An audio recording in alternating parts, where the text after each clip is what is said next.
the other day saying, as far as deciding on quarterback, that he would be open to going into the opener with, you know, guys, maybe three guys, not having a set number one.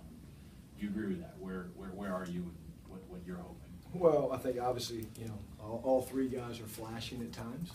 I think, you know, we'll make the decision when we feel like it's the right time to make the decision. I think it's, you know, whenever that time is, whether it's before the first game or whenever it is, I think, you know, when we're ready, we'll make that decision.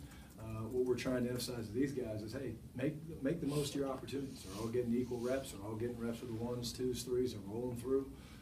And so, again, they have a big part in this decision with their performance. Well, a guy like Grayson Lambert, I mean, you guys are coaches, obviously, and you know, you give a guy every chance to win the job. He kind of comes in here a little bit behind the others. Does it kind of factor into it that, hey, we're going to have to give this guy a fair shake? We want to see everything he's got to offer first? Well, obviously, I think, you know, Grayson did a great job picking up the system. That's a, you know, credit to him, testament to him how hard he worked. But he's getting plenty of opportunities. I mean, we get a lot of work out there. There's a lot of reps to go around. Like I said, all the reps are equal. And again, these guys have to earn more reps. And again, that's what we're kind of preaching. The big thing for the whole offense, including the quarterbacks, is consistency. We can't have a really good day and then take a step back. We got to be able to put, you know, multiple good practices, multiple good periods together. That's when you know you're becoming a good offense. It's getting fairly late in the game. You're saying you're getting exactly equal reps right now between three guys.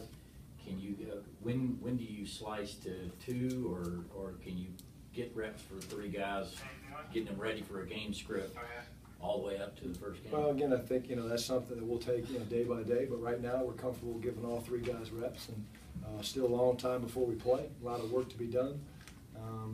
Again, in terms of those guys, a lot of them have been working together for a long time. Obviously, Grayson's the new guy, but he's worked really hard, you know, working on some chemistry and stuff with those guys. So, again, we're not going to rush this decision. We're going to make the right decision. And once that decision's made, then I think we'll feel good moving forward.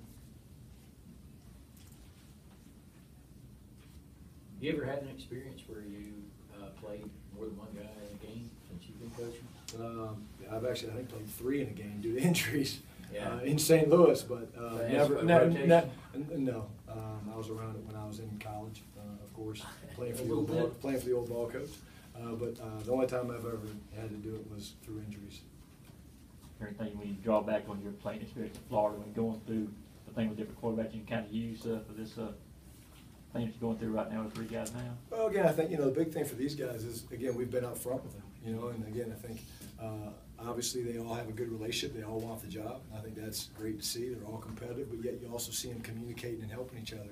You know, obviously we go up tempo, we go fast, so there's some times where I can't get a point to a guy because I'm calling the next play, and I look back and I see those guys talking, and I think that relationship part of it is important.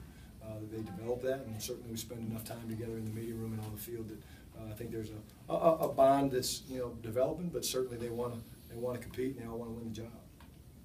I know you'd love a quarterback who stretches the field and doesn't turn it over, but failing that, is there something you lean towards in terms of a decision? No, I think again, you know, you want a guy that can move the team. You know, obviously. I think we feel very good. We're going to be able to run the football. We want guys that can throw completions, but also when the opportunity presents itself to push it down the field, make plays. We have good skilled players, so certainly they don't have to make the perfect throw every time. But again, what I'm used to is consistent play at quarterback. I think that's what they've certainly had here, a guy that goes out and takes care of the football. And I hate the game. I hate the word or term manage the game. We're not looking for that. We want a guy to go out there and make plays as well. Certainly there's going to be a lot of vertical elements to what we do. And but at the end of the day, their job is to move the team and score points. And we were out there today when Justin Scott Wesley went out with some sort of a leg or whatnot. Anything you can say about him, but also the rest of your receivers, though, are you starting to get guys to maybe take steps forward to be comfortable as far as any kind of rotation? I know Coach Rick said he's maybe 5 right now. Yeah, he feels comfortable with. Yeah, certainly. You know, Coach will speak to the injuries. I don't know. I was going through practice, but again, what's been fun for me is to see some of the young guys step up for sure. I think Malcolm's had a really good camp. Reggie Davis certainly. You know, certainly Isaiah McKenzie had a great spring. So again, is there a number count? No. But again, we do know that there's some young guys that we're kind of counting on that need to come in and pick up what we're doing. And make plays. Obviously, guys have done that. But again, in terms of numbers, luckily for us, we've got tight ends that we can use. And we want to keep people off balance with multiple personnel grouping. So whether it's tight ends, receivers, running backs, whatever it is, we're going to make people kind of prepare for a lot of different looks. Or tempo goes for the offense. You're able to